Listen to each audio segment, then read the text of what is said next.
ภายหลังที่เมืองปากซองแขวงจำปาสักเกิดสภาพอากาศหนาวเย็นและเกิดน้ำหมอกเกลือน้ำหมอกก้ามเฮ็ดให้ต้นกาแฟของชาวสวนได้รับผลกระทบเป็นจำนวนหลายย้อนแนวนั้นแผนกเกษตรกรรมและสิ่งแวดล้อมแขวงจำปาสักจึงได้ลงเคลื่อนไหวแนะนำชาวสวนในการป้องกันเกิดน้ำหมอกการคุ้มดินโดยนำพาปฏิบัติตัวจริงโดยการใส่เฟืองหญ้าแห้งหรือเปลือกกาแฟมาปกคลุมบริเวณโคนต้นเพื่อรักษาความอบอุ่นและความชุ่มชื้นในดิน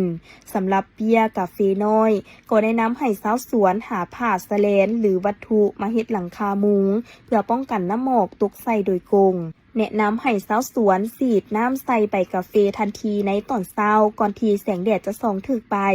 การนำใส่น้ำล้างเกล็ดน้ำก้นออกจะช่วยลดพรอาการใบไหม้หุนแหงจากการที่แสงแดดเผาผ่านเกล็ดน้ำก้นและช่วยระบายน้ำหมอกอย่างช้าๆนอกนี้ยังได้แนะนำและนำพาชาวสวนสร้างควันไฟเพื่อสร้างความอบอุ่นเพิ่มอุณหภูมิบริเวณสวนและห่มควันปกคลุมสวนกาแฟช่วยกักเก็บความร้อนจากหน้าดินบ่ให้ระเหยขึ้นไว้เกินไปและป้องกันบ่ให้อุณหภูมิลดต่ำจนฮอดจุดแข็งตัววัตถุที่ใช้เน้นวัตถุที่ให้ควันหลายแต่ไฟบ่แห้งมีแกบข้าวหรือแกบกาแฟเป็นวัตถุที่ดีที่สุดเพราะไม่ซ่าและให้ควันหลายถ้าบ่มีให้ใช้เฟืองหรือหญ้าแห้งผสมกับหญ้าสดหญ้าเปียกจะช่วยให้เกิดควันสีขาวหนาแน่นแทนได้เช่นกันตำแหน่งให้จุดกองไฟอยู่ทางทิศเหนือลมต้นลมของสวนเพื่อให้ลมพัดควันไฟลอยเข้าไปปกคลุมทั่วสวนกาแฟระยะห่างควรจุดเป็นกล่องน้อยๆหลายๆจุดห่างกันประมาณ15-20 เมตรบ่ควรจุดกล่องใหญ่กล่องเดียวเริ่มจุดในระยะที่อากาศเย็นที่สุดคือประมาณ3 โมงหา6 โมงเช้าจนกว่าตะเว้นจะขึ้นเมื่อจุดไฟแล้วก็เอาใจใส่ต้องเฝ้าระวังบ่ให้เกิดเปลวไฟลุกลามไปไหม้ต้นกาแฟหรือเศษใบไม้แห้งในสวนจากนั้นก็ได้แนะนำการฟื้นฟูต้นกาแฟหลังถูกน้ำหมอกทำลายหากต้นกาแฟถูกน้ำหมอกอย่าเฝ้าตัดง่าทันทีให้รอถาดจนกว่าอากาศจะกลับมาอุ่นหรือหมดระยะหนาวการตัดแต่งไว้เกินไปอาจเฮ็ดให้แผลที่ตัดถูกความเย็นทำลายซ้ำและล้ามเข้าลำต้นสังเกตและตัดแต่งต้นกาแฟที่เสียหายเล็กน้อยใบไม้บางส่วนปล่อยให้ใบหล่นเองบ่จำเป็นต้องตัดต้นกาแฟที่เสียหายปานกลางปลายยอดตายให้ตัดส่วนที่ตายออกโดยตัดลงมาหาส่วนที่ยังเขียวประมาณ2-3 เซนติเมตรต้นกาแฟที่เสียหายหนักตายฮอดต้นอาจจำเป็นต้องตัดเฮ็ดสาวตัดแต่งเพื่อให้ต้นกาแฟแตกยอดใหม่บำรุงต้นหลังจากตัดแต่งแล้วให้ใส่ฝุ่นคอกหรือฝุ่นที่มีธาตุไนโตรเจนเป็นหลักเพื่อเร่งการแตกใบใหม่และหดน้ำให้เพียงพอสำหรับส่วนที่มีเงื่อนไขใกล้แหล่งน้ำป้องกันพยาธิฉีดพ่นยากันเชื้อราประเภททองแดงตามห้อยแผลและใบที่เสียหายเพื่อป้องกันพยาธิแทรกซ้อนจากท่านผู้ชมเลยค่ะต่อไปนี้จะพาท่านผู้ชมมาเบิงพิธีมอบรับหน้าที่หัวหน้าคณะโฆษณาอบรมแขวงอัตตปือระหว่างผู้เก่าและผู้ใหม่พิธีมอบรับหน้าที่หัวหน้าคณะโฆษณาอบรมแขวงอัตตปือระหว่างปริญญาเอกคอนสง่าพิมพ์มสอนหัวหน้าคณะโฆษณาอบรมแขวงผู้เก่ากับทานกงจักรศรีสวัสดิ์หัวหน้าคณะโฆษณาอบรมแขวงผู้ใหม่ได้จัดขึ้นในวันที่13 มังกร 2026ที่ผ่านมาที่ห้องประชุมคณะโฆษณาอบรมแขวงโดยการเข้าร่วมของท่านนางมีนาพรไสสมภูห้องเลขาพักแขวงมีคณะการที่เกี่ยวข้องของแขวงเมืองเข้าร่วมในพิธีปริญญาเอกคอนสง่าพิมพ์มสอนหัวหน้าคณะโฆษณาอบรมแขวงผู้เก่าได้ผ่านบทสรุปการนำพาซี่นำเปี้ยงงานหอบด้านในระยะผ่านมาจากนั้นในพิธียังได้มีการเซ็นบทบันทึกมอบรับหน้าที่กันอย่างเป็นทางการโอกาสดังกล่าวท่านนางมีนาพรไสสมภูได้มีคำเห็นโอ้ลมโดยยกให้เห็นถึงความจำเป็นของการมอบรับหน้าที่หัวหน้าคณะโฆษณาอบรมแขวงอัตตปือเถื่อนี้เป็นการสับเปลี่ยนยกย้ายหน้าที่เวียกงานที่เป็นเวียกปกติของภาครัฐเพื่อตอบสนองกับความเรียกร้องต้องการของหน้าที่การเมืองในระยะใหม่พร้อมนั้นท่านยังได้เน้นหนักให้หัวหน้าคณะโฆษณาอบรมแขวงผู้ใหม่จงสืบต่อเสริมขยายหมู่เสื้อความสามัคคียกสูงความรับผิดชอบในการปฏิบัติภาระบทบาท สิทธิและหน้าที่ของตนให้สูงเอาใจใส่ค้นคว้าบรรดานิติกรรมที่เกี่ยวข้องกับหน้าที่วิกงานเพื่อเป็นบอนอิงในการจัดตั้งปฏิบัติเพิ่มทวีความสามัคคีในหมู่คณะให้สูงแบ่งเวียกงานในความรับผิดชอบให้จัดแจ้งสืบต่อนำพาซี่น้ำเวียกงานโฆษณาอุปหมให้มีทางก้าวขยายตัวดีขึ้นท่านอาจสะพังทองศรีพันดอนเจ้าของนครเมืองจันทร์ได้รายงานว่าการพัฒนาเศรษฐกิจสังคมของนครเมืองจันทร์ยังสืบต่อขยายตัวอย่างต่อเนื่องซึ่งสามารถสั่งรวมผลสำเร็จเป็นต้นคงเขตเศรษฐกิจติดพันกับการจัดตั้งปฏิบัติวาระแห่งชาติว่าด้วยการแก้ไขความยุ่งยากทางด้านเศรษฐกิจการเงินได้เอาใจใส่ปฏิบัติมาตรการต่างๆเพื่อแก้ไขความยุ่งยากทางด้านเศรษฐกิจการเงินและยุ่งแหงการเติบโตของเศรษฐกิจผ่านการปฏิบัติตัวจริงสามารถเฮ็ดให้เศรษฐกิจนครเมืองจันทร์สามารถสืบต่อขยายตัวตามแผนการ5 ปีกำหนดเฉลี่ย 5.34 ส่วนห้อยต่อปีได้สืบต่อเอาใจใส่จัดตั้งปฏิบัติแผนงบประมาณแห่งรัฐตามทิศบุกทะลุและเป็นเจ้าตนเองสูงกว่าเก่าโดยถือเอาเวียกงานการหันเป็นทันสมัยเป็นเวียกบุริมาซีดโดยเฉพาะเวียกงานในโครงเขตการคุ้มครองจัดเก็บรายหาบคุ้มครองรายจ่ายและบริหารคุ้มครององค์กรโดยการสืบต่อปรับปรุงและจัดตั้งผันขยายระบบไอทีที่มีอยู่แล้วของกระทรวงการเงินให้ครบสูตรและทั่วถึงเพื่อเปลี่ยนแทนการบริหารด้วยระบบเจียโซเถื่อละก้าวได้เพิ่มทวีการกวดกาต้านและสกัดกั้นการหัวไหลของงบประมาณเป็นต้นได้แก้ไขบรรดาขอดขั้นบริหารต่างๆอยู่จุดบริการของเจ้าหน้าที่รัฐอำนวยความสะดวกให้ผู้ประกอบการสามารถมอบพันธะผ่านระบบอิเล็กทรอนิกส์และผ่านเว็บไซต์ให้หลายขึ้นผ่านการจัดตั้งปฏิบัติบรรดามาตรการต่างๆเฮ็ดให้สามารถจัดเก็บรายหับได้ทั้งหมด 41,000 กว่าตื้อกีบปฏิบัติได้ลื่นแผน 42 ส่วนห้อย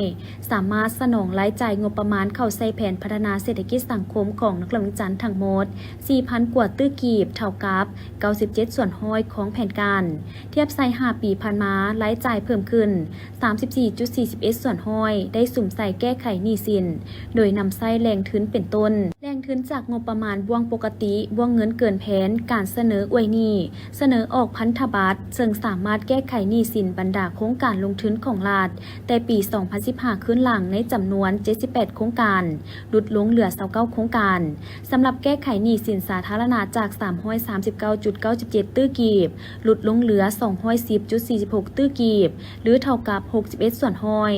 สำหรับทิศทางในต่อหน้าจะสู่ศูนย์เฮ็ดให้เศรษฐกิจของนครเมืองจันทร์ขยายตัวในระดับ 8 ส่วนห้อยสู่ศูนย์จัดเก็บรายหับเทียบใส่ปีผ่านมาเพิ่มขึ้น 32 ส่วนห้อยคาดคะเนแผนรายจ่ายงบประมาณบ่ให้เกิน 764.45 ตื้อกีบโดยเวียกจุดสุ่มจะคุ้มครองเศรษฐกิจให้มีเสถียรภาพสร้างเศรษฐกิจเอกราชเป็นเจ้าตนเองแก้ไขปัญหาเข่งห้อนของเศรษฐกิจการเงินปัญหาเงินเฟ้ออัตราแลกเปลี่ยนราคาสินค้าและหนี้สินต่างประเทศรวมศูนย์การคุ้มครองเงินตราต่างประเทศสร้างความเข้มแข็งฐานะการชำระต่างประเทศให้มีประสิทธิผลสูงพร้อมทั้งสุขยูเฮ็ดให้เศรษฐกิจขยายตัวอย่างต่อเนื่องในกองประชุมสภาประชาชนนครหลวงเวียงจันทร์ที่ผ่านมาได้มีการเสนอให้องค์การปกครองนครหลวงเวียงจันทร์สืบต่อเอาใจใส่8ปัญหาหลักคือ 1. ค้นคว้าโครงประกอบเศรษฐกิจบรรดาปัจจัยนโยบายและมาตรการละเอียดของบรรดาแขนงการโดยการหันเปลี่ยนโครงประกอบเศรษฐกิจไปสู่แขนงการที่มีท่าแฮงเป็นต้นแขนงบริการปรุงแต่งกสิกรรมและอุตสาหกรรมกำหนดโครงการบริมสิทธิ์ของการพัฒนาที่มีท่าแฮงเหมาะสมกับสภาพตัวจริงเพื่อรับประกันการบรรลุอัตราการเติบโตของเศรษฐกิจที่กำหนดในแผนการประจำปี 2026 ให้บรรลุตามแผนการที่วางไว้ 2. เอาใจใส่สร้างแผนงบประมาณที่มีตัวชี้บอกลักษณะบุกทะลุรับประกันการสร้างความเข้มแข็งให้แก่งบประมาณแห่งรัฐเป็นต้นการจัดเก็บรายรับตามท่าแห่งบ่มซ้อนที่มี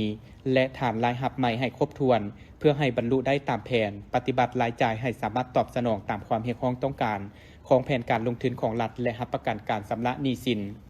3. เพิ่มทวีการส่งเสริมการเข้าร่วมของทุกภาคส่วนเศรษฐกิจมีการประสานสมทบและกลมเกี่ยวกันอย่างเป็นระบบเป็นต้นการลงทุนของรัฐการส่งเสริมการลงทุนของเอกชนภายในและต่างประเทศ 4. เอาใจใส่ในการจัดตั้งปฏิบัติบรรดามาตรการและข้อเสนอของคณะประจำสภาประชาชนที่เสนอต่อองค์การปกครองในกองประชุมสมัยสามัญแต่ละครั้งที่เห็นว่ามีความคืบหน้าน้อยเป็นต้นการชดเชยให้ประชาชนที่ถูกผลกระทบจากโครงการพัฒนาต่างๆปัญหาการบุกรุกจับจองที่ดินเขตสงวนข้อขัดแย้งที่ดินการแก้ไขปัญหาหนี้สินและอื่นๆ 5. ค้นคว้าวิธีการและกลไก ในการสำระหนี้สินโครงการลงทุนของรัฐให้สอดคล้องกับกฎหมายเอาใจใส่ประเมินการลงทุนของรัฐเข้าแผนให้เป็นโครงการที่มีจุดสุ่มมีประสิทธิภาพส่วนทิศทางการลงทุนของรัฐปี 2026 ควรจะสุ่มใส่ฟื้นฟูพื้นฐานโครงหลังที่เปเพนำใส่เงินเกินแผนสุ่มใส่แก้ไขหนี้สินจัดตั้งปฏิบัติโครงการสืบต่อให้สำเร็จและจำกัดโครงการเสนอใหม่ 6. ติดตามกฎกาการเพิ่มขึ้นของราคาสินค้าและควบคุมราคาสินค้าตามท้องตลาดโดยเฉพาะสินค้าที่ติดพันกับการดำรงชีวิตของประชาชนค้นคว้ามาตรฐานและวิธีการเพื่อลดผ่อนการนำเข้าสินค้าเพิ่มทวีการผลิตเป็นสินค้าเพื่อส่งออกให้หลายขึ้นสุกยูส่งเสริมทั่วสังคมนำใช้สินค้าที่สามารถผลิตได้ภายใน 7. สืบต่อพัฒนาทรัพยากรมนุษย์ให้มีคุณภาพสูงขึ้นกว่าเก่าโดยสุ่มใส่ส่งเสริมให้เด็กได้เกี่ยมพร้อม1 ปีก่อนเข้าเรียนชั้นประถมศึกษาส่งเสริมการเข้าเรียนและปรับปรุงคุณภาพการเรียนการสอนในทุกชั้นทุกสายพร้อมทั้งสืบต่อแก้ไขปัญหาขาดแคลนครูและประละการเรียน 8. สุ่มใส่พัฒนาฝีมือแรงงานให้เป็นระบบที่เข้มแข็งและมีประสิทธิภาพเพื่อตอบสนองความเพียงพร้อมต้องการของตลาดและสามารถประกอบในวันที่ 13 มังกร 2026 ห้องการกระทรวงกสิกรรมและสิ่งแวดล้อมได้จัดกล่องประชุมปรึกษาหารือขึ้นวิชาการระหว่างกระทรวงกสิกรรมและสิ่งแวดล้อมกับกระทรวงอุตสาหกรรมและการค้าเกี่ยวกับสภาพการเลี้ยงหมูราคาหมูหน้าฟาร์มของสาธารณรัฐประชาธิปไตยประชาชนลาวโดยการเข้าร่วมของปริญญาเอกคำภูผุยยวงศ์ห้องหัวหน้าห้องการกระทรวงกสิกรรมและสิ่งแวดล้อมปริญญาเอกบัววันวิรวงศ์หัวหน้าห้องการกระทรวงอุตสาหกรรมและการค้าพร้อมนี้มีบรรดาหัวหน้ากรมห้องกรมแขนงเลี้ยงสัตว์และภาคส่วนที่เกี่ยวข้องเข้าร่วมปริญญาเอกพันประวงศ์วงสัมพันธ์ห้องหัวหน้ากลุ่มเลี้ยงสัตว์และการประมงได้รายงานให้ฮู้ว่าในปี 2025 ประเทศลาวมีประชากรหมูทั้งหมด5 ล้านกว่าตัวในนี้เป็นการเลี้ยงแบบครอบครัวมีประมาณ4 ล้านกว่าตัวหมู่พื้นเมืองส่วนการเลี้ยงแบบเป็นฟาร์มมี782ฟาร์ม 646,500 ตัวมีหมูแม่พันธุ์ 47,300 แม่สามารถผลิตหมูน้อยได้ประมาณ1 ล้านกว่าตัวต่อปีหรือมีหมูพันธุ์สิ้นสนองภายในได้ประมาณปีละ1 ล้านกว่าตัวสังเกตเห็นว่าการเลี้ยงหมูแบบเป็นฟาร์มแม่นเพิ่มขึ้นจากปีผ่านมา11 ส่วนห้อยและการเลี้ยงแบบครอบครัวเพิ่มขึ้น2 ส่วนห้อยเทียบใส่ปี 2024 การเด่งติ่งของราคาหมูหน้าฟาร์มผ่านการติดตามราคาหมูซีนหน้าฟาร์มนับแต่ต้นปี 2025 เห็นว่าราคายังอยู่ในเกณฑ์ปกติ 45,000 หา 50,000 กีบต่อกิโลต่อมาในเดือนกรกฎาคมราคาเริ่มมีการเด่งติ่งโดยเพิ่มขึ้นเป็น 50,000 กีบหา 62,000 กีบต่อกิโลและมาฮอดเดือนสิงหาคม 2025 เห็นว่าราคาหมูหน้าฟาร์มเริ่มลดลงเรื่อยๆจาก 62,000 กีบต่อกิโลมาเป็น 35,000 กีบหา 40,000 กีบต่อกิโลต่อกับการเด่งติ่งของราคาลดลงอย่างต่อเนื่องได้ส่งผลกระทบต่อผู้ประกอบการเลี้ยงหมูเนื่องจากว่าโครงประกอบต้นทุนราคาการเลี้ยงหมูซีนแม่นอยู่ในระหว่าง 50,000 กีบหา 54,000 กีบต่อกิโลเฮ็ดให้ผู้เลี้ยงหมูประสบภาวะขาดทุนเพื่อแก้ไขปัญหาดังกล่าวอย่างรีบด่วนดังนั้น2 กระทรวงต้องได้เอาใจใส่แก้ไขร่วมกันโดยเฉพาะต้องได้แต่งตั้งคณะเฉพาะกิจเพื่อลงติดตามกวดกาและจัดรอบเวียนของการเลี้ยงหมูซีนให้เป็นระบบสมทบกับภาคส่วนที่เกี่ยวข้องสุกโยให้ภาคผู้ประกอบการสั่งตั้งกลุ่มสมาคมผู้เลี้ยงและค้าขายหมูสมาคมผู้ผลิตและค้าขายอาหารสัตว์ให้เป็นรูปธรรมมีการจัดสรรแบ่งส่วนการผลิตสิ้นหมูและสนองสิ้นหมูให้แต่ละภาคส่วนอย่างเหมาะสมโดยถือเอาผู้ประกอบการภายในเป็นบุริมสิทธิ์อันดับ1คุ้มครองราคาปัจจัยการผลิตแนวพันธุ์หมูอาหารหมูและราคาหมูหน้าฟาร์มราคาหน้าโรงฆ่าและราคาสิ้นหมูอยู่ขอดท้องตลาดให้สมเหตุสมผลเป็นธรรมให้แก่ผู้ผลิตมีระบบการติดตามการผลิตการสนองหมูซีนและติดตามผลิตภัณฑ์หมูในสางเย็นเพื่อให้ฮู้สภาพอย่างเป็นปกติปรับปรุงคนเจ้าหน้าที่กวดกาสัตวแพทย์โดยสมทบกับตำรวจเศรษฐกิจในบรรดาแขวงลงกวดกาลาดตระเวนและนำใช้มาตรการต่อผู้ลักลอบนำเข้าที่บ่ถูกต้องอย่างเข้มงวดและทันการเอาใจใส่สุกโยส่งเสริมการผลิตภายในเพื่อทดแทนการนำเข้าไปพร้อมกับการลงสำรวจเก็บกำข้อมูลความต้องการและกำหนดเป็นโควตานำเข้าอย่างถูกต้องไปตามความต้องการของผู้บริโภคท่านปัญญามณีวงศ์หัวหน้าคุ้มครองและบริหารตัวเมืองเวียงจันทร์ได้กล่าวรายงานในกองประชุมสมัยสามัญเทื่อที่10ของสภาประชาชนนครหลวงเวียงจันทร์ว่า เพื่อเฮ็ดให้ตัวเมืองก็คือนครหลวงเวียงจันทน์มีความเป็นระเบียบเรียบร้อยมีความสวยงามเป็นเมืองที่น่าอยู่สมเป็นนครหลวงแห่งประเทศลาวซึ่งการเก็บเมียนขนส่งขี้เหงื่อในนครหลวงเวียงจันทน์ปัจจุบันมีทั้งหมด11ภาคส่วนในนี้ภาครัฐก็คือห้องการคุ้มครองและบริหารตัวเมืองเวียงจันทน์เป็นผู้ประกอบการและผู้ประกอบการบริษัทเอกชน10ภาคส่วนที่รับผิดชอบให้บริการเก็บเมียนขนส่งขี้เหงื่อตามขอบเขตพื้นที่ห้องการคุ้มครองจัดสรรให้แต่ละเมืองโดยอิงใส่เงื่อนไขความสามารถของแต่ละภาคส่วนภายใต้การคุ้มครองติดตามกวดกาของห้องการเพื่อให้แต่ละภาคส่วนมีความเป็นเอกภาพในการเคลื่อนไหวให้สอดคล้องถูกตามระเบียบการปัจจุบันการบริการเก็บเมียนขนส่งขี้เหงื่อในนครหลวงเวียงจันทน์สามารถเข้าบริการได้ทั้งหมด359บ้านเท่ากับ75ส่วนห้อยของจำนวนบ้านทั้งหมดในนครหลวงเวียงจันทน์481บ้านปัจจุบันการบริการจัดการขี้เหงื่อในนครหลวงเวียงจันทน์ยังบ่ทันทั่วถึงมีสิ่งท้าทายหลายด้านซึ่งในแต่ละวันปริมาณขี้เหงื่อที่ถูกสร้างขึ้นคาดว่ามีประมาณ711ต้นต่อวันแต่ปริมาณที่ถูกขนส่งไปสนามบำบัดขี้เหงื่อหลัก32แม่นเฉลี่ยเพียง450-500ต้นหรือเท่ากับ67ส่วนห้อยเท่านั้นส่วนที่เหลือ33ส่วนห้อยแม่นถูกกำจัดด้วยวิธีอื่นเช่นทิ่มซาซายจุดเผาส่งผลกระทบต่อสิ่งแวดล้อมและความเป็นระเบียบเรียบร้อยของตัวเมืองพร้อมเดียวกันนั้นยังมีเสียงจมว่าของประชาชนและสื่อสังคมออนไลน์เกี่ยวกับขี้เหงื่อตกค้างย้อนการเก็บเมียนบ่ทั่วถึงเอาบ่หมดหรือบริการบ่ถูกตามมือนัดหมายสาเหตุย้อนสภาพปัญหาเศรษฐกิจที่ส่งผลกระทบต่อการให้บริการและการขาดแรงงานกรรมกรเก็บขี้เหงื่อรวมทั้งพนักงานขับรถพาหนะที่นำใช้ในการเก็บเมียนขนส่งขี้เหงื่อจำนวนหนึ่งยังบ่ทันได้มาตรฐานเทคนิคระบบพื้นฐานโครงสร้างยังบ่ทันเพียงพอเป็นต้นสถานีเคียนทายขี้เหงื่อโรงคัดแยกขี้เหงื่อและสนามกำจัดขี้เหงื่อที่บ่ได้มาตรฐานการมีส่วนร่วมของสังคมยังบ่สูงเนื่องจากมีหลายครัวเรือนบ่เข้าร่วมเฮ็ดสัญญาและเฮ็ดสัญญาบ่สอดคล้องกับปริมาณขี้เหงื่อที่เกิดขึ้นตัวจริงเกิดมีสภาพสวยโอกาสทิ่มขี้เหงื่อซัดทรายตามพื้นที่สาธารณะดินเปล่าวางแคมทางแดนอื่นท่านปัญญามณีวงศ์ได้กล่าวเติมอีกว่าในต่อหน้าห้องการได้ตั้งเป้าเพื่อเฮ็ดให้การคุ้มครองขี้เหงื่อในนครหลวงเวียงจันทน์แต่ปี 2021 หา 2030 ให้มีความยืนยงเป็นรูปธรรมเป็นแผนงานโครงการละเอียดแม้นจะออกหนังสือแจ้งการให้บรรดาบริษัทผู้ประกอบการในการจัดตั้งปฏิบัติข้อตกลงของเจ้าของนครหลวงเวียงจันทน์ว่าด้วยการคุ้มครองและกำจัดขี้เหงื่อในนครหลวงเวียงจันทน์อย่างเข้มงวดดำเนินการโฆษณาเผยแพร่ข้อตกลงดังกล่าวอย่างกว้างขวางทั่วเก้าตัวเมืองประเมินการจัดตั้งปฏิบัติการเก็บเมียนขนส่งขี้เหงื่อของแต่ละภาคส่วนปรับปรุงจัดสรรเขตบริการคืนใหม่สมทบกับองค์การปกครองเมืองบ้านเพิ่มทวีเวียกงานโฆษณาเผยแพร่บรรดาระเบียบการให้ทุกภาคส่วนประชาชนมีความเข้าใจปฏิบัติพันธะเข้าเฮ็ดสัญญาการเก็บเมียนขี้เหงื่อการคัดแยกขี้เหงื่อเพิ่มการบริการสายด่วนก็คือการส่งข่าวให้หลายช่องทางนำใช้ระบบทันสมัย ITC เข้าในระบบการเก็บเมียนขี้เหงื่อให้มีการรวมศูนย์ทางด้านข้อมูลสืบต่อจัดตั้งปฏิบัติส่งเสริมกิจกรรมนำใช้ขี้เหงื่อเพื่อสร้างมูลค่าเพิ่มส่งเสริมกิจกรรมที่ติดพันกับการเก็บขี้เหงื่อรีไซเคิลส่งเสริมภาคส่วนผู้ประกอบการเกี่ยวกับบริหารจัดการขี้เหงื่อสิ่งเศษเหลือแต่ละประเภทเคลื่อนไหวเก็บเมียนขี้เหงื่อที่มีมูลค่าสามารถนำใช้ประโยชน์ส่งเสริมการจัดการขี้เหงื่อย่อยสลายผลิตเป็นฝุ่นบ่มและกิจการเกี่ยวกับขี้เหงื่อที่สามารถนำใช้คืนใหม่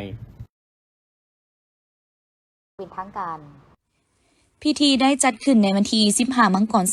2026ที่เดินโรงเรียนประถมสมบูรณ์บ้านผาโป่งโดยการเป็นประธานร่วมของทานอุดรสอนสุรินทร์เลขาคณะบริหารงานภาคเมืองท่าพระบาทท่านนางดวงตาเลืองวิไลห้องหัวหน้าแผนกสาธารณสุขแขวงบริคำไซ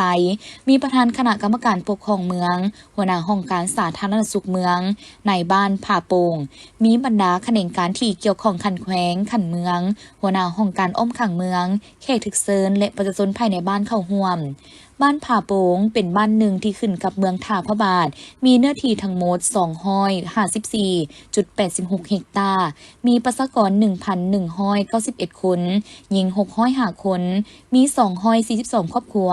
และได้ถือคัดเลือกเป็นบ้านเป้าหมายสร้างเป็นบ้านโภชนาการตัวแบบของเมืองท่าพระบาทบ้านตัวแบบหมายถึงบ้านที่มีการประสานงานและการจัดตั้งแผนยุทธศาสตร์แบบหนึ่งเดียวโดยหลายแขนงการโดยยึดถือเอาเสาหากิจกรรม ที่เป็นบุริมสิทธิ์ในยุทธศาสตร์แห่งชาติด้านโภชนาการเป็นหลักการประเมินตัวชี้วัดที่ติดพันกับแขนงการต่างๆที่สามารถยั่งยืนถึงผลสำเร็จในการสร้างบ้านโภชนาการตัวแบบมีทั้งหมด25ตัวชี้วัดในนั้นมีตัวชี้วัดที่ติดพันกับหลายแขนงการ3ตัวชี้วัดแขนงกสิกรรมและสิ่งแวดล้อม5ตัวชี้วัดแขนงศึกษา7ตัวชี้วัดและแขนงสาธารณสุข10ตัวชี้วัดเวียกงานโภชนาการแม่นเป็นวาระแห่งชาติและเป็นเวียกงานที่ติดพันกับหลายแขนงการโดยถือเอาเวียกงานด้านการค้ำประกันเสบียงอาหารส่งเสริมจัดตั้งปฏิบัติเพื่อส่วนครัวภายในบ้านถือเอาสุขภาพและโภชนาการของเด็กน้อยลุม5 ปีได้กินอาหารเพียงพอและมีหลักโภชนาการที่ดีเป็นส่วนจำเป็นที่จะเห็นให้เด็กน้อยมีสุขภาพแข็งแรงกลายเป็นผู้ใหญ่ที่มีความสมบูรณ์ทางด้านทางกายจิตใจและสมองที่ดีในการศึกษาห่ำเฮียนให้มีความรู้ความสามารถเพื่อเป็นกำลังแรงให้แก่ครอบครัวบ้านเมืองแขวงและประเทศชาติในการพัฒนาจากนั้นทางคณะรับผิดชอบได้ขึ้นผ่านข้อตกลงของคณะกรรมการปกครองเมืองว่าด้วยการหับห้องเอาบ้านผาโป่งเป็นบ้านโภชนาการตัวแบบและข้อตกลงว่าด้วยการหับห้องเอาบ้านนาคำเป็นบ้านโภชนาการตัวแบบปีที่2ของเมืองท่าพระบาทพร้อมกันนั้นคณะประธานและผู้เข้าร่วมได้ขึ้นเปิดแผ่นป้ายพร้อมทางลันคลอง9 บาทเพื่อประกาศบ้านผาโป่งเมืองท่าพระบาทแขวงกนิคำไซเป็นบ้านโภชนาการตัวแบบอย่างเป็นทางการ พิธีจัดขึ้นในวันที่14 มังกรผ่านมานี้ที่ห้องการบ้านนาเปโดยการเป็นประธานของทานกีทรงล้าวางเลขาพรรคเมืองคำเกิดทานติดเวียงเกียงทวีเลขาพรรคบ้านในบ้านนาเปมีหัวหน้าของการอ้อมข้างพนักงานก่อสร้างฮักฐานต่างหน้าบริษัทนักธุรกิจและพ่อแม่ประชาชนภายในบ้านเข้าห่วมอาจารย์วงไซแก้ววิไลพรอำนวยการโรงเรียนมส.หนองอ้อได้ขึ้นผ่านบทสรุปย่อการก่อสร้างทางบีตงบาบ้านนาเปบ้านนาหาดและโรงเรียนมส.หนองอ้อเป็นบ้านที่ขึ้นกับองค์คณะพรรคเมืองคำเกิดตั้งอยู่ทางทิศเหนือของเมืองคำเกิดห่างจากเทศบาลตัวเมืองประมาณ19-20 กิโลเมตรบ้านนาเปและบ้านนาหาดมีจำนวนหลังคาเรือนทั้งหมด352หลังคาเรือนมีพลเมืองรวมทั้ง2บ้าน 1,192 คนหญิง 1,000 คนทั้ง2บ้านมีโรงเรียนประถมสมบูรณ์2แห่งโรงเรียนมส.หนองอ้อตั้งอยู่บ้านหนองอ้อเป็นโรงเรียนที่รองรับนักเรียนที่มาจาก9บ้านของเขตหนองอ้อนาเปมีพนักงานครูอาจารย์26 คนหญิง6 คนและมีนักเรียนทั้งหมด587น้องหญิง280น้องประกอบมี2ชนเผ่าใหญ่คือชนเผ่าแถงและชนเผ่ามงมีอาคาร5 หลังไซส์เป็นห้องเรียน4 หลังห้องการพนักงาน1 หลังมาฮอดท้ายปี2025โรงเรียนได้รับการช่วยเหลือจากบริษัทผู้ส่วนเจืองเซินสร้างเส้นทางคอนกรีตขึ้นหาโรงเรียนมีความยาว180 เมตรกว้าง5 เมตรหนา15 ซน คิดรายเป็นมูลค่า450 ล้านดงบ่ได้คิดรายค่าแรงงานประชาชนบ้านหนองอ้อครูอาจารย์และนักเรียน620แรงงานบริษัทผู้ส่วนเจืองเซินได้ช่วยเหลือเส้นทางเบตงรวมมูลค่าคือทางเบตงแต่บ้านนาเปหาบ้านนาหาดมีความยาว 2,600 เมตรกว้าง5 เมตรหนา15 ซนรวมมูลค่า 3.7 ตื้อดงบ่ได้คิดไล่ค่าแรงงานประชาชนที่ประกอบส่วนมี320แรงงานรวมมูลค่าที่บริษัทผู้ส่วนช่วยเหลือบ้านนาเปบ้านนาหาดโรงเรียนมส.หนองอ้อ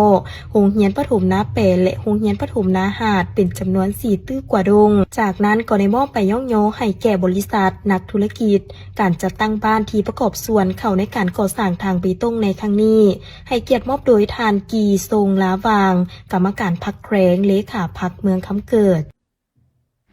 คณะบริหารงานสาวหนุ่มประชาชนปฏิวัติลาวฮักฐานแผนกศึกษาธิการและกีฬานครหลวงเวียงจันทน์จัดพิธีประกาศสาวหนุ่ม4บุกขึ้นในวันที่12 มังกร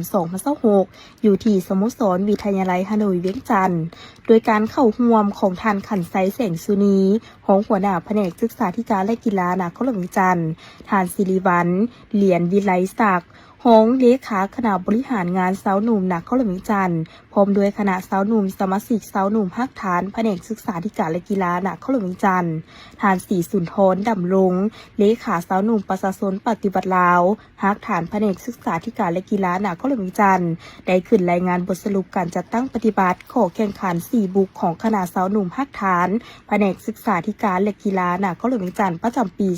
2024และทิศทางแผนการประจำปี2025ให้ฮู้ว่า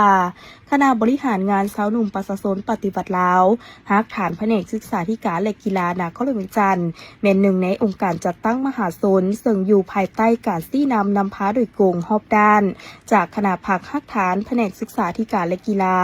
และคณะบริหารงานสาวหนุ่มนครหลวงเวียงจันทน์ประกอบมี6หน่วยสาวหนุ่มขึ้นกับสำหรับผลการเคลื่อนไหวที่นำพาจัดตั้งปฏิบัติขอแข่งขัน4บุกประจำปี2024มีคือ 1. ด้านแนวคิดได้เอาใจใส่ในการจัดตั้งเผยแพร่เสื่อมซึมบรรดามติคำสั่งกฎระเบียบของพรรคกฎหมายของรัฐและนิติกรรมที่เกี่ยวข้องทางศึกษาอบรมแนวคิดเคียงคู่กับการเรียนวิชาเฉพาะนำพาสมาชิกเข้าร่วมขบวนทัศนศึกษาและกิจกรรมต่างๆที่ทางขันเทิงจัดขึ้นเฮ็ดให้การจัดตั้งมีความเข้มแข็งหลายด้านสามารถเต้าโฮมความสามัคคีเป็นปึกแผ่นมีความตื่นตัวสมัครใจเข้าในภารกิจปกปักรักษาและสร้างสรรค์พัฒนาประเทศชาติสามารถเว้าได้ว่าสมาชิกสาวหนุ่มในของเขตฮักฐานแผนกศึกษาธิการและกีฬาพวกเขาได้กลายเป็นกำลังแหงเป็นแขนขวาของพรรคให้แก่คณะพรรคคณะนำแต่ละขันของตนได้อย่างดี 2. ด้านการฝึกฝนหล่อหลอมห่ำเฮียนได้มีความเห่าหันในการค้นคว้าซอกคู่ห่ำเฮียนเพื่อพัฒนาสำนักงานองค์การจัดตั้งที่ตนได้สังกัดอยู่ด้วยการไปยกระดับความรู้ความสามารถทางวิชาเฉพาะของตนทางภายในและต่างประเทศ 3. ด้านการจัดตั้งย้ำใดก็ได้เอาใจใส่นำพาองค์การจัดตั้งสาวหนุ่มสมาชิกสาวหนุ่มไปตามการชี้นำของคณะพรรคคณะนำในขั้นของตนเองวางออกแต่ละระยะ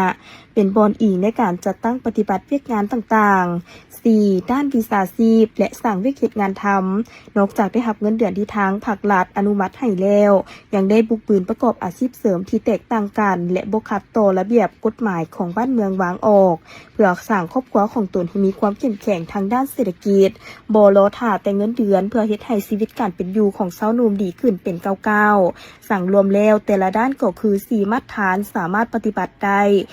90.39 ส่วนห้อยในต่อหน้ายังจะสืบต่อสู่โซนนำพาซี่นำทุกเวียกงานโดยเฉพาะ4บุกให้มีผลสำเร็จดีกว่าเก่าในตอนท้ายกองประชุมยังได้มอบไปยั่งยืนการจัดตั้งปฏิบัติขอแข่งขัน4บุกประจำปี2025ให้แก่คณะบริหารงานสาวหนุ่มประชาชนปฏิบัติลาวฮักฐานแผนกศึกษาธิการและกีฬานครหลวงเวียงจันทน์อีกด้วยท่านอาจสะพังทองศรีพันดอนเจ้าของนครหลวงเวียงจันทน์ได้ต้อนรับการเข้าเยี่ยมคำนับของท่านอองซิวเกเอกอัครราชทูตแห่งสาธารณรัฐสิงคโปร์พร้อมด้วยคณะในตอนบ่ายของวันที่14 มังกร 2026อยู่ที่ห้องรับแขกของว่าการนครหลวงเวียงจันทน์เนื่องในโอกาสที่มาดำรงตำแหน่งเป็นเอกอัครราชทูตแห่งสาธารณรัฐสิงคโปร์ประจำสาธารณรัฐประชาธิปไตยประชาชนลาวคนใหม่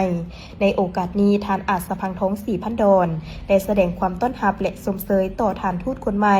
ที่ได้มาปฏิบัติหน้าที่อันมีเกียรติประจำอยู่สาธารณรัฐประชาธิปไตยประชาชนลาวก็คืออยู่ในนครหลวงเวียงจันทน์พร้อมทั้งแสดงความเชื่อมั่นว่าด้วยประสบการณ์ทางด้านการทูตบทเรียนและความรู้ความสามารถที่อุดมสมบูรณ์ของท่านทูตจะประกอบส่วนอันสำคัญเข้าในการเสริมขยายสายพัวพันมิตรภาพและการร่วมมืออันดีของสองประเทศให้ได้รับการพัฒนาขึ้นสู่บาทเก้าอันใหม่ในต่อหน้าสุขยุการเลขเปลี่ยนเยี่ยมยามซึ่งกันและกันของการนำขั้นสูงรวมทั้งการไปมาหาสู่ระหว่างประชาชนด้วยกันเพื่อเป็นพื้นฐานอันดีให้แก่การสุขนุส่งเสริมการร่วมมือด้านเศรษฐกิจการค้าการลงทุนและแขนงการอื่นๆที่มีท่าแหงและมีความสนใจร่วมกันทางเจ้าของนครหลวงเวียงจันทน์ยังได้รายงานโยเกี่ยวกับแผนพัฒนาเศรษฐกิจสังคมของนครหลวงเวียงจันทน์ระยะที่ผ่านมาพร้อมทั้งอวยพรไซให้ทานทูตจงประสบผลสำเร็จในการปฏิบัติหน้าที่เวียกงานของตนอยู่สาธารณรัฐประชาธิปไตยประชาชนลาว โอกาสเดียวกันนี้ท่านองซิเกก็ได้แสดงความขอบใจต่อการต้อนรับอันอบอุ่นของท่านเจ้าของนครหลวงเวียงจันทน์ในครั้งนี้พร้อมทั้งยั่งยืนว่าจะตั้งหน้าปฏิบัติหน้าที่ของตนให้ประสบผลสำเร็จเพื่อประกอบส่วนเสริมสร้างสายพัวพันมิตรภาพและการความมือระหว่างสองชาติลาวสิงคโปร์ก็คือบรรดานครหลวงและบรรดาเมืองให้นับมือขยายตัวกว้างขวางและนำเอาผลประโยชน์ตัวจริงมาสู่ประชาชนสองชาติพิธีดังกล่าวได้จัดขึ้นที่สโมสรโรงเรียนมัธยมสมบูรณ์เทศบาลเมืองเวียงภูคาโดยเป็นประธานของท่านสมหวังมณีสอนหัวหน้าห้องการศึกษาธิการและกีฬาเมืองให้การเข้าร่วมโดยท่านท้องสอนอาจผาสุขห้องหัวหน้าแผนกศึกษาธิการและกีฬาแครงมีห้องหัวหน้าห้องการศึกษาธิการและกีฬาเมืองมีคณะรับผิดชอบควบคุมยาเสพติดผู้อำนวยการโรงเรียนหัวหน้าหมวดน้องนักเรียนท่านกำเงินแก้วบุญทองของหัวหน้าห้องการศึกษาธิการและกีฬาเมืองได้รายงานผลสำเร็จการจัดตั้งปฏิบัติการสร้างโรงเรียนให้เป็นโรงเรียนปลอดยาเสพติดซึ่งห้องการศึกษาธิการและกีฬาเมืองได้เริ่มจัดตั้งปฏิบัติมาแต่ศุกร์เรียน 2011 หา 2012 จนถึงศุกร์เรียน 2024 หา 2025 เป็นเวลา 14 ปี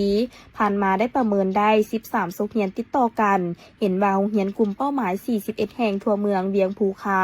สามารถทับรองได้เป็นโรงเรียนปลอดยาเสพติดในนั้นมีโรงเรียนประถมศึกษา 31 แห่งคือมัธยมตอนต้น 5 โรงเรียนม.ปลายสนเผ่า 1 โรงเรียนมัธยมสมบูรณ์ 4 โรงเรียนโดยอิงใส่เงื่อนไขและขั้นตอนของการสร้างเป็นโรงเรียนปลอดยาเสพติดที่ทางกระทรวงศึกษาธิการและกีฬาวางออกหลังจากกำหนดได้กลุ่มเป้าหมายโรงเรียนที่จะสร้างให้เป็นโรงเรียนปลอดยาเสพติดแล้วก็ได้จัดตั้งให้มีคณะรับผิดชอบขันโรงเรียนและภาคส่วนเกี่ยวข้องเข้ามามีส่วนร่วมในการเคลื่อนไหวติดตามกิจกรรมคือเก็บกำข้อมูลกำหนดเป้าหมายกลุ่มเสพกลุ่มเสี่ยงตามแบบฟอร์มแล้ววิเคราะห์วิจัยเฮ็ดกิจกรรมโฆษณาเผยแพร่ปลูกจิตสำนึกเกี่ยวกับความอันตรายของยาเสพติดกวดน้ำปัสสาวะเฮ็ดกิจกรรมเพื่อนสอนเพื่อนและติดตามขบวนกลุ่มเสพกลุ่มเสี่ยงลงประเมินผลในโรงเรียนสร้างนิติกรรมในการแก้ไขปัญหาต้านยาเสพติดในโรงเรียน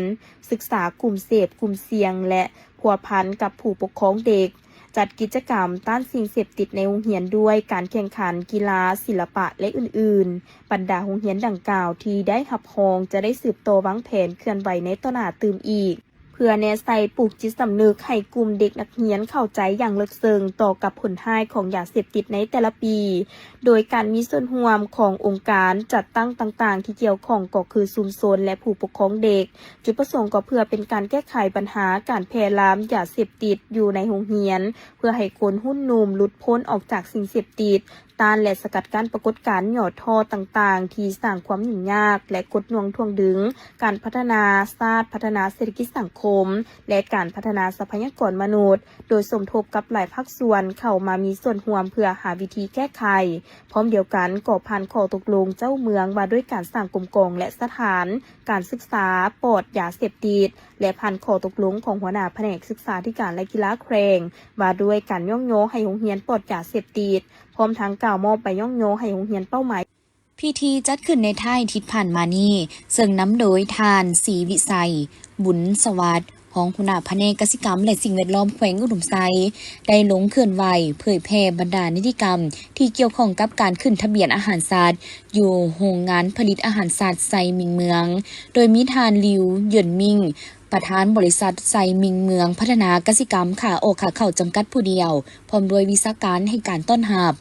การลงเผยแพร่บรรดานิติกรรมดังกล่าวนี้เพื่อเฮ็ดให้โรงงานหัวอาหารสัตว์ไซมิงเมืองรับรู้และเข้าใจอย่างละเอียดจะแจ้งต่อกับเนื้อในความหมายความสำคัญของนิติกรรมเกี่ยวกับการขึ้นทะเบียนอาหารสัตว์รูปแบบวิธีการและขั้นตอนต่างๆในการหั่งหากะเกียมและสั่งรวมข้อมูลเพื่อประกอบเข้าในการดำเนินขบวนการขึ้นทะเบียนอาหารสัตว์ของตนเองให้ถูกต้องตามระเบียบการก็คือดำรัสของรัฐบาลว่าด้วยอาหารสัตว์แนะนำอธิบายลงลึกแต่ละเนื้อในเป็นต้นแมนความเข้าใจเกี่ยวกับบรรดามาตรฐานเซนมาตรฐานทางของโรงงานผลิตอาหารสัตว์คุณภาพความปลอดภัยของอาหารสัตว์มาตรการในการดำเนินการผลิตการจำหน่ายการนำเข้าวัตถุดิบ การส่งออกผลิตภัณฑ์การรายงานข้อมูลต่อแขนงการเกี่ยวของแต่ละคันมาตรการและข้อห้ามต่างๆพร้อมทั้งได้มีการสาธิตการจัดตั้งปฏิบัติตามขั้นตอนการขึ้นทะเบียนอาหารสัตว์ในบางขั้นตอนโรงงานผลิตอาหารสัตว์ไซมิงเมืองเริ่มต้นทดลองการผลิตอาหารสัตว์มาในปี2025ผ่านมาโรงงานมีกำลังแหงในการผลิต60,000 ต้นต่อปีซึ่งประกอบมีอาหารหมูเป็ดไก่ป่าและได้ผลิตตามสูตรเฉพาะของตนทั้งหมด9สูตรและผ่านการลงติดตามกวดกาของแขนงการเกี่ยวข้องต่อกับขบวนการผลิตพร้อมทางนำเอาตัวอย่างอาหารสัตว์ไปวิเคราะห์วิจัยเห็นว่าอาหารสัตว์อยู่โรงงานดังกล่าวแม่นอยู่ในเกณฑ์มาตรฐานที่กรมเลี้ยงสัตว์และการประมงกำหนดไว้ดังนั้นการลงเคลื่อนไหวของกรมเลี้ยงสัตว์และการประมงร่วมกับแผนกกสิกรรมและสิ่งแวดล้อมแขวงอุดมไซนอกจากจะเป็นการเผยแพร่บรรดานิติกรรมและแนะนำวิธีการขั้นตอนการขึ้นทะเบียนอาหารสัตว์แล้วยังเป็นการสุกยูเฮ็ดให้โรงงานผลิตอาหารสัตว์ไซมิงเมืองได้ดำเนินกิจการให้ถูกต้องตามระเบียบการและสามารถจัดตั้งปฏิบัติการผลิตและจำหน่ายได้อย่างมีประสิทธิภาพในโอกาสเข้าร่วมกล่องประชุมใหญ่ผู้แทนทั่วประเทศครั้งที่12ของภาคประชาชนปฏิวัติลาวผ่านมานั้นปริญญาเอกพรประเสริฐอินทศรประธานกลุ่มบริษัท 3S พัฒนาได้ให้สัมภาษณ์ว่าตนเองรู้สึกดีใจและภาคภูมิใจที่ได้เข้าร่วมกล่องประชุมครั้งนี้ซึ่งเห็นได้ว่ากล่องประชุมเทื่อนี้สุดที่มีความหมายความสำคัญของพรรคของชาติเฮาซึ่งภายหลังที่ได้รับฟังบทรายงานการเมืองในกล่องประชุมพรรคครั้งที่12แม้นสามารถกำได้เนื้อในสำคัญเกี่ยวกับทิศทางและแนวทางการนำพาของภาคที่ซี่นำการพัฒนาในระยะต่อหน้าข้าพเจ้าได้รับฟังด้วยความตั้งใจและรู้สึกซาบซึ้งอย่างยิ่งต่อเนื้อในอันล้ำค่าในกล่องประชุมครั้งที่12ของภาคพร้อมกันนี้พวกเขามีแผนที่จะนำเอาเนื้อในและแนวทางจากกล่องประชุมครั้งนี้ไปพันขยายและประยุกต์ใช้ในการนำพาและบริหารวิสาหกิจให้เดินตามแนวทางของภาครัฐเพื่อให้สอดคล้องกับการพัฒนาเศรษฐกิจสังคมของประเทศพร้อมกันนี้ท่านก็ได้ชมเชยผลสำเร็จกล่องประชุมใหญ่ผู้แทนทั่วประเทศครั้งที่12ของภาคซึ่งได้สิ้นสุดลงด้วยผลสำเร็จอันจบงามภายใต้คำขวัญยกสูงบทบาทการนำพาที่เข้มแข็งของภาคตั้งหน้าสร้างเศรษฐกิจเอกราชเป็นเจ้าตนเองสืบต่อบูรณะระบอบประชาธิปไตยประชาชนให้นักแน่นก้าวขึ้นสู่สังคมนิยมและอวยพรไซให้บรรดาทานผู้นำและอดีตการนำทุกทานจงมีสุขภาพแข็งแรงและสำเร็จในหน้าที่การงานเพื่อนำพาประเทศชาติก้าวไปสู่การเป็นประเทศพัฒนาประชาชนหลุดพ้นจากความทุกข์ยากและเป็นประเทศที่มีความสีวิไลอย่างยืนยงท่านผู้ชมต่อจากเหตุการณ์ดังกล่าวแล้วและข่าวต่อไปจะพาท่านผู้ชมมาติดตามธนาคาร ST สนับสนุนการแข่งขันบันเตะซิงขันทันนายกรวมมูลค่า2 ตึกกีบพิธีเซ็นสัญญาสนับสนุนการแข่งขันบันเตะซิงขันทันนายกรัฐมนตรีระหว่างสหพันธ์บันเตะแห่งชาติลาวและธนาคาร ST ได้จัดขึ้นในวันที่13 มังกร 2026ที่สำนักงานใหญ่ธนาคาร ST นครหลวงจันทร์โดยการเข้าร่วมของท่านไซญาไซสุริวงศ์รองประธานสภาบริหารธนาคาร ST และบริษัท ST Group จำกัดท่านวิเพชรศรีหาจักรประธานสหพันธ์บันเตะแห่งชาติลาวพร้อมด้วยผู้อำนวยการห้องการบริหารคณะบริหารงานพนักงานทั้งสองฝ่ายเข้าร่วม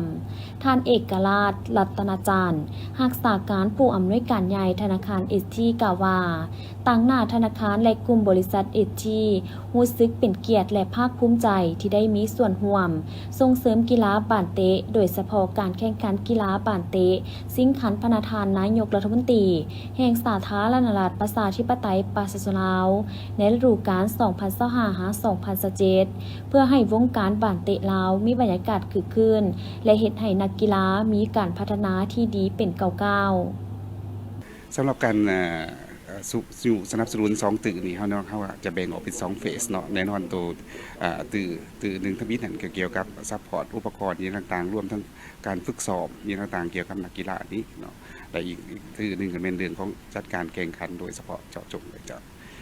ในรูปแบบของในระหว่างตัวนี้นี่นอกจากเรื่องของการ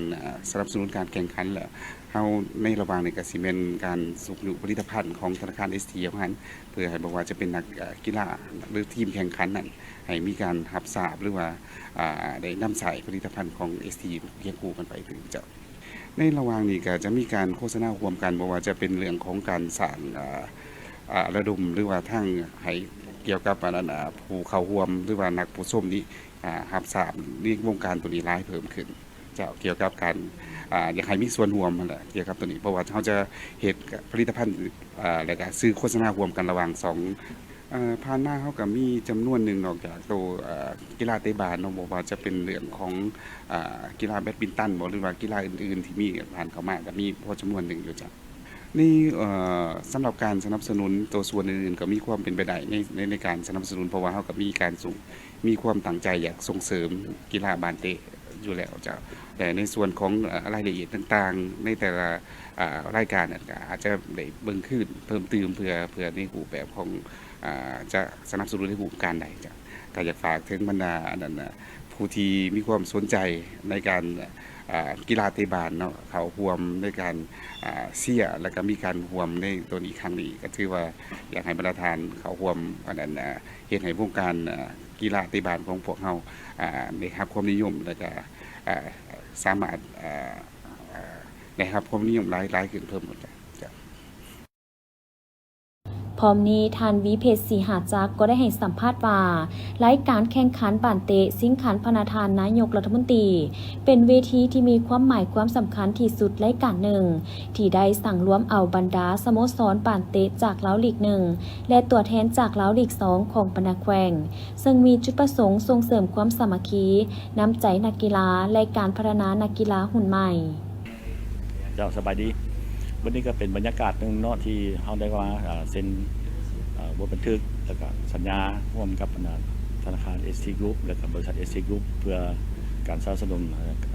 การแข่งขันกีฬาบาสเตะขันนายกรัฐมนตรีฤดูกาล 2025-2027 เนาะโดยเป็นมูลค่ารวมทั้งหมด2ตื้อกีบเลยมันจะจ่ายให้ปีละ1ตื้อกีบแต่ละฤดูกาลการแข่งขันนายกนี้ก็เป็นการแข่งขันตั้งแต่มีทีมเข้าร่วมในลีก1และลีก2เนาะของทั่วประเทศฉะนั้นก็มีความหมายความสำคัญหลายสำหรับวงการกีฬาบาสเตะเพื่อการพัฒนาของสโมสรต่างๆที่จะเข้ามาสู่สโมสรอาชีพซึ่งตัวอย่างเป็นสโมสรจากต่างแขวงคือสโมสรลีก2เนาะก็มีหลายๆแขวงที่ว่าได้สำเร็จแล้วก็ได้เข้าร่วมถึงว่าจะได้เตะกับทีมลีก1ก็มีเป็นนิมิตหมายอันนึงที่ว่าการพัฒนาตัวเองให้ก้าวขึ้นแล้วก็เงินอุปถัมภ์นี้พวกเขาจะไปนำใช้ในการค่าสิ้นเปลืองต่างๆของการแข่งขันเนาะแล้วกับของแต่ละนัดแต่ละแผนตามแผนของสหพันธ์ตามเป้าหมายของผู้อุปถัมภ์ให้นั่นเป็นเป้าหมายของสำคัญอันหนึ่ง